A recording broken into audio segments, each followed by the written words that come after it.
바이든 대통령이 어제 취임 후 첫 상하원 합동 연설에서 소득 상위 1%를 대상으로 하는 부자 증세안을 공식화했습니다.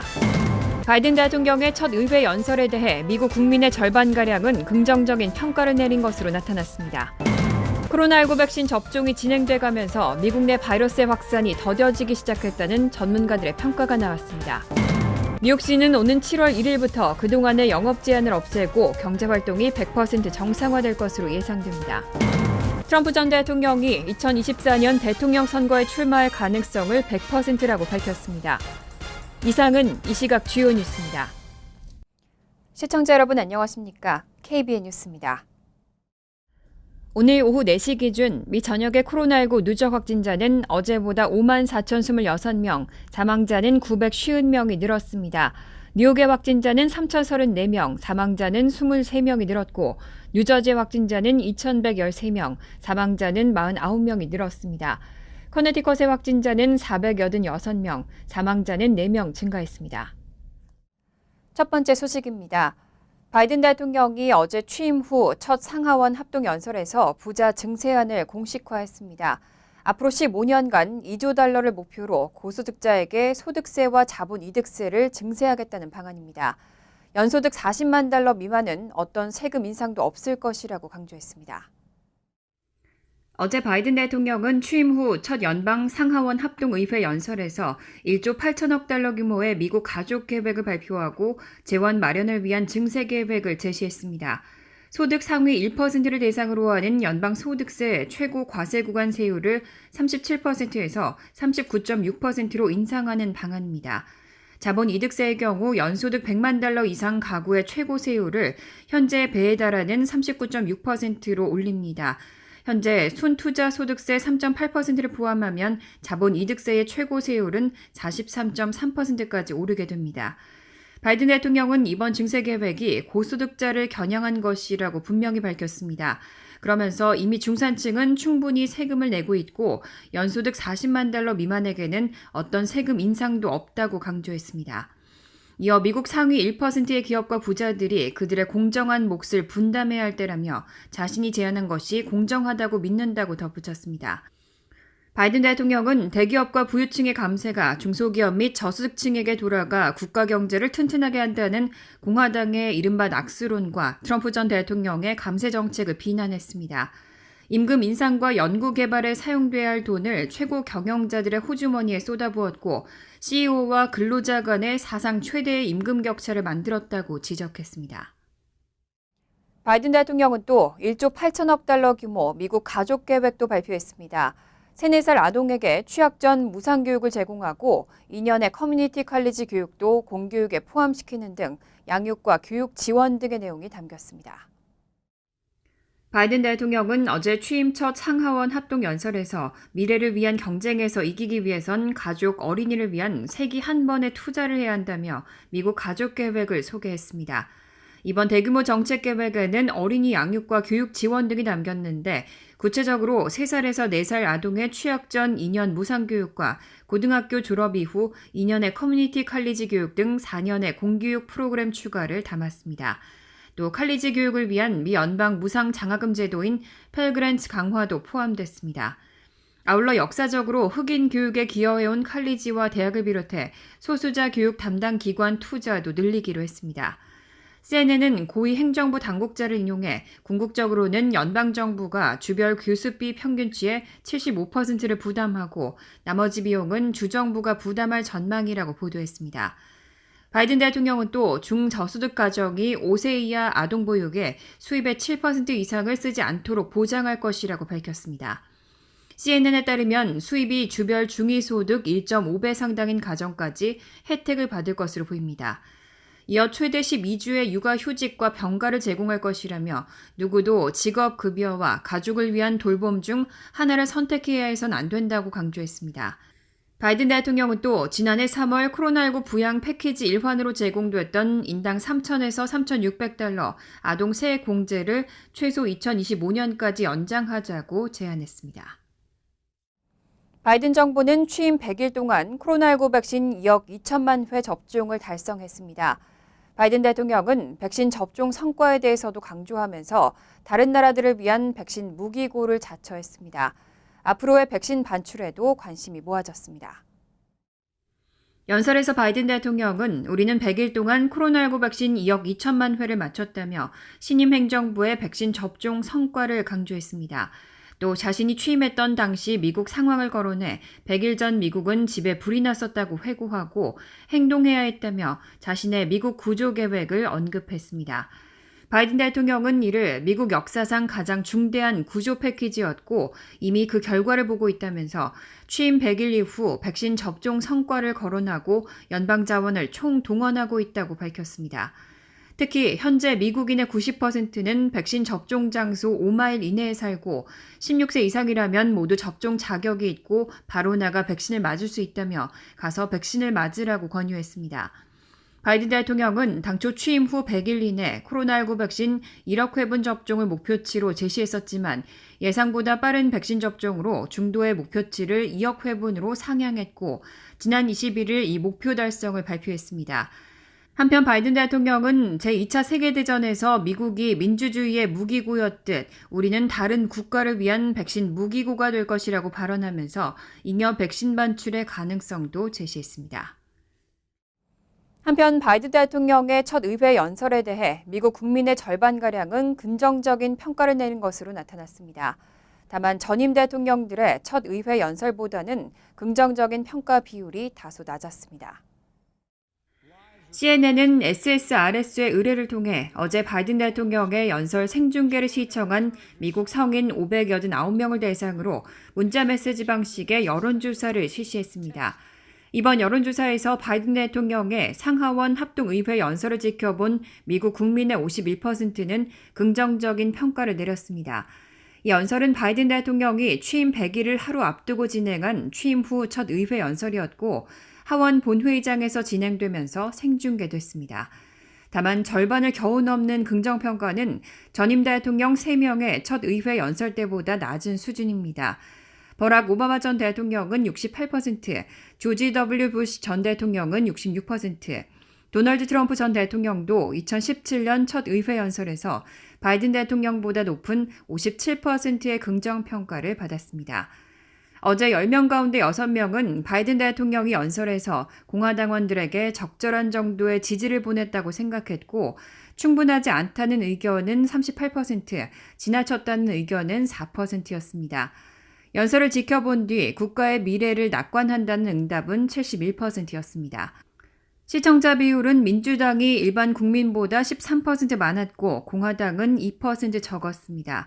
시청자 비율은 오바마 전 대통령의 마지막 3번의 국정 연설 때와 비슷했습니다. 코로나19 백신 접종이 진행돼가면서 미국 내 바이러스의 확산이 더뎌지기 시작했다는 전문가들의 평가가 나왔습니다.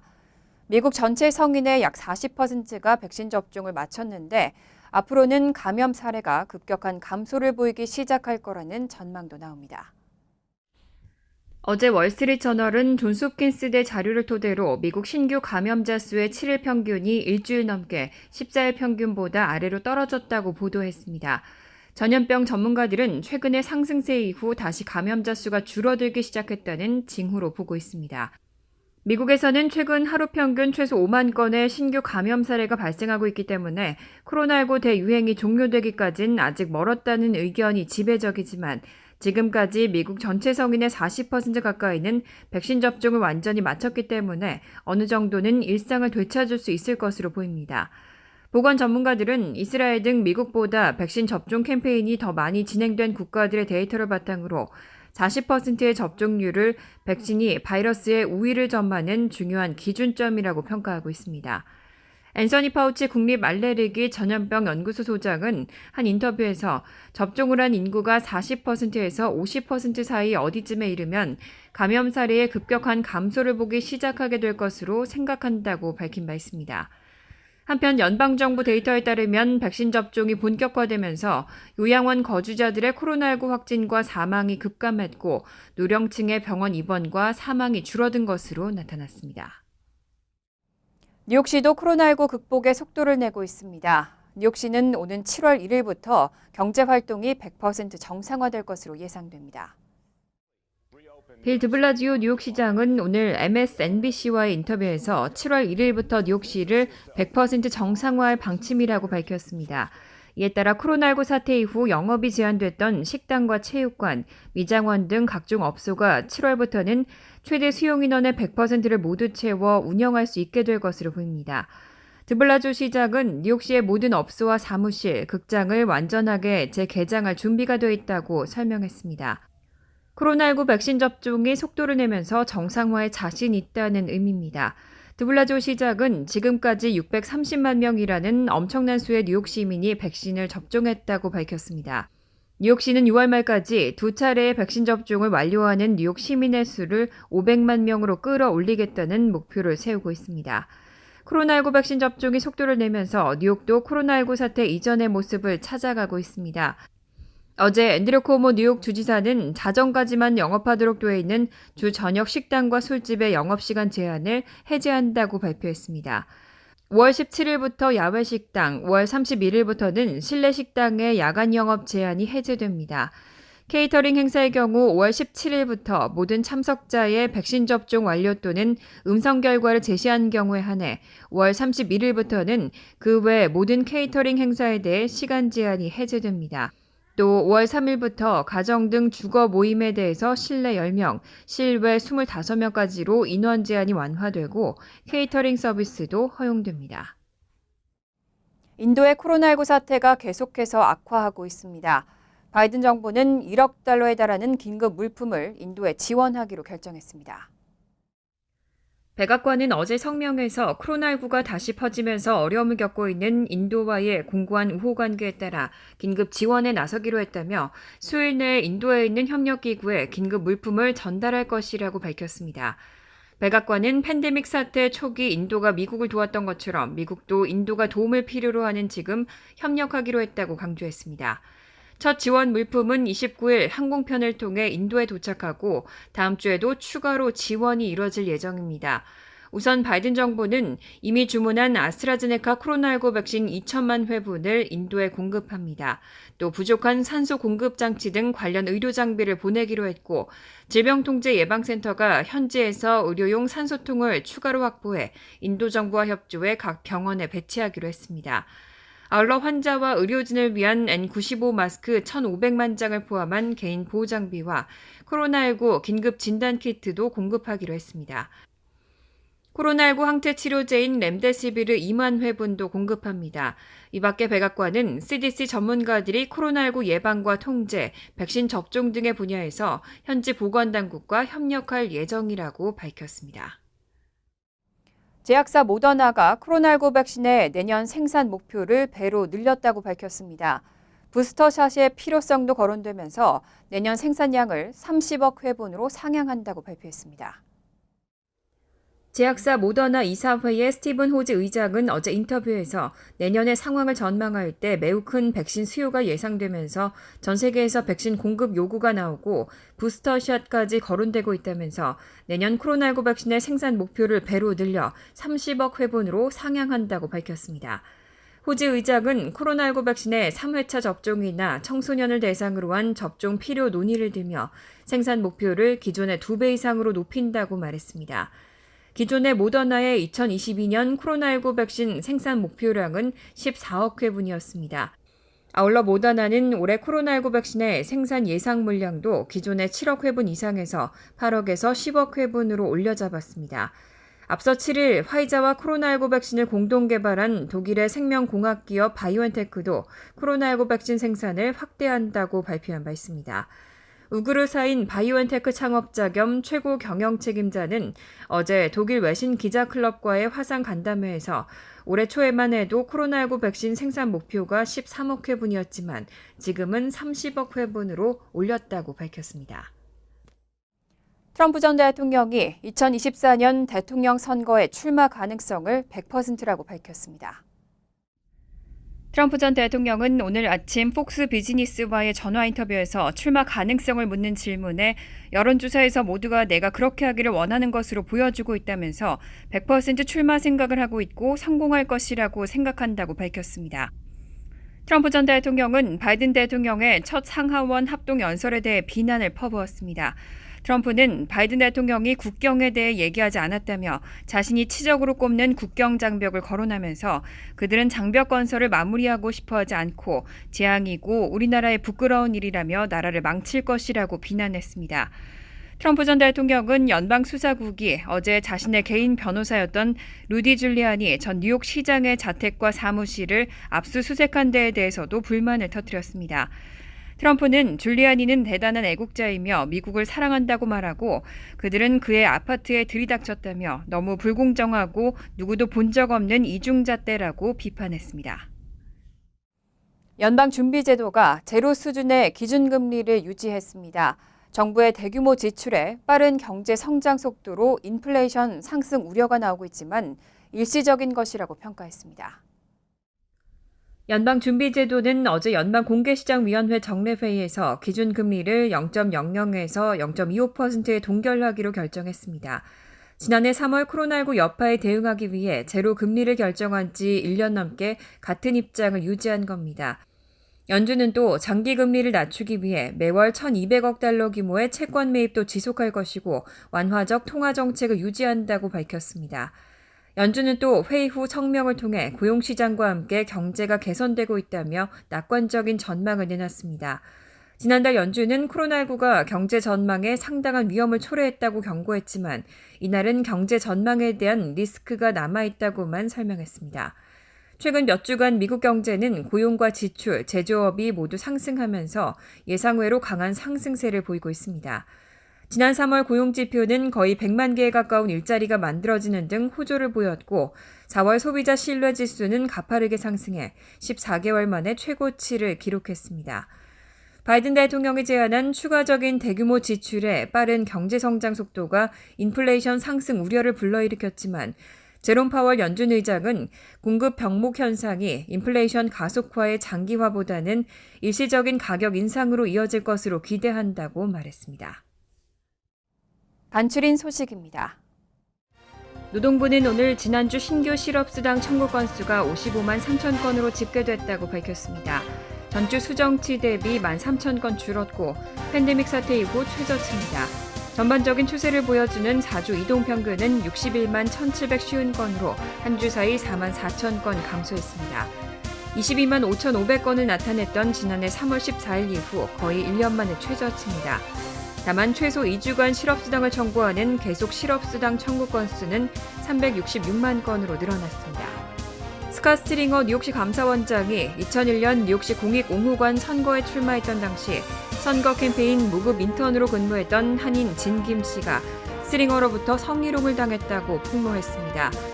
현재 정계 로비스트로 일하고 있는 김 씨는 어제 뉴욕시청 앞에서 기자회견을 열고 20년 전 예비선거와 관련해 스트링어와 이야기를 나누던 도중 그가 동의 없이 키스를 했고 자신의 바지 속에 손을 넣어 더듬었다며 그를 밀쳐냈고 그는 아무한테도 말하지 말라고 경고했다고 말했습니다.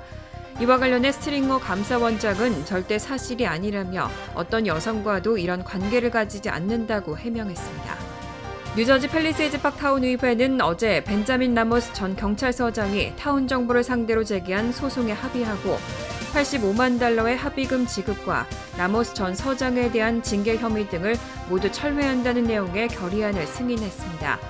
라모스 전 서장은 지난 2017년 정치적 보복을 당해 서장직 은퇴로 내몰렸다며 제임스 로튼도 당시 시장과 데이빗 로렌조 행정관, 신디아 페라라 시의원 등을 상대로 소송을 제기했습니다.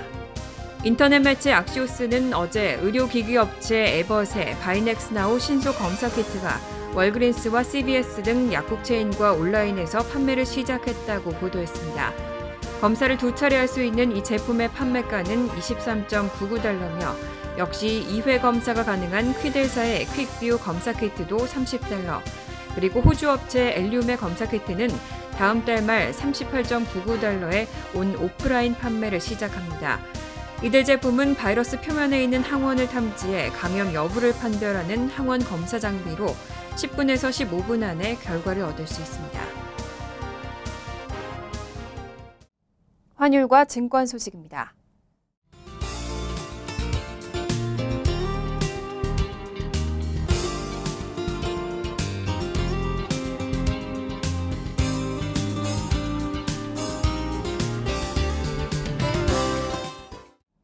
이어서 날씨입니다. 금요일은 흐린 가운데 오후부터는 돌풍이 불겠습니다. 낮 최고 기온은 69도, 섭씨 21도, 밤 최저 기온은 42도, 섭씨 6도로 예상됩니다.